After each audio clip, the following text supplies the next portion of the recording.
সন্দেশখালীর ছয় কি এবার কোচবিহারেও রাতে পিঠে বানানোর জন্য ডাক দেন তৃণমূল নেতারা। বিস্ফোরক অভিযোগ গৃহবধূর। কোচবিহারের দিনহাটার সাহেবগঞ্জ থানার অন্তর্গত এলাকার এক গৃহবধূ প্রকাশ্যে অভিযোগ করেন, দিনহাটার বিধায়ক তথা উত্তরবঙ্গ উন্নয়ন মন্ত্রী উদয়ন গুহ, দিনহাটা 2 নম্বর ব্লক সভাপতি দীপক ভট্টাচার্য এবং শহর মণ্ডল সভাপতি বিশু ধরের আশ্রিত তৃণমূল কংগ্রেস কর্মীরা তাকে রাত 12টায় দলীয় কার্যালয়ে যেতে বলেন।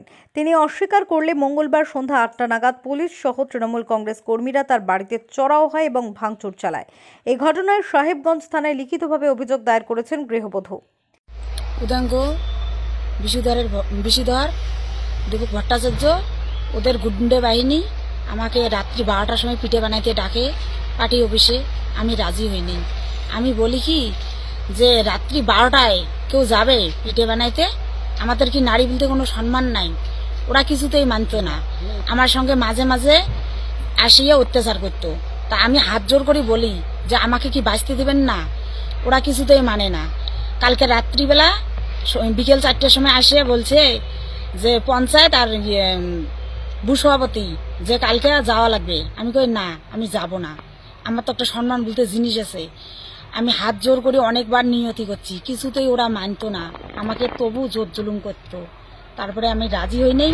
সন্ধ্যাবেলা ওদের গুন্ডা বাহিনী পাঠিয়ে দিয়ে পঞ্চায়েতের বাড়ি থেকে গুন্ডা বাহিনী আসিয়া উত্তরবঙ্গ উন্নয়ন মন্ত্রী উদয়ন গুহ এই অভিযোগ অস্বীকার করে বলেন, পুরোটাই বিজেপির চক্রান্ত। ভোটে জিততে বিজেপি কত নিচে নামতে পারে তা স্পষ্ট। বিষয়টি নিয়ে সোশ্যাল মিডিয়াতেও পোস্ট করেন মন্ত্রী। তার মধ্যে উদয়ন গুহ, দীপক ভট্টাচার্য, বিশুধর এদের নাম দেওয়া হয়েছে যে আমরা পিঠে খাওয়ার জন্য নাকি রাত 12টার সময় এদের ডাকতাম।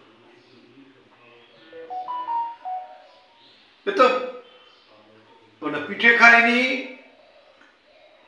সন্দেশখালীকে সামনে রেখে এখন নতুন পিঠে খায় কাহানি বিজেপি সারা বাংলায় চালু করবার চেষ্টা করছে। এগুলি যত প্রচার হবে তত আমাদের লাভ। যে কোথায় নামছে ভোটে জিতবার জন্য। সন্দেশখালীর ঘটনায় যখন তোলপাড় বঙ্গ রাজনীতি, তখন কোচবিহারেও এই একই অভিযোগ উঠে আসায় রীতিমতো শোরগোল পড়ে গিয়েছে। কোচবিহার থেকে সূর্যজ্যোতি পালের রিপোর্ট, ওঙ্কার বাংলা।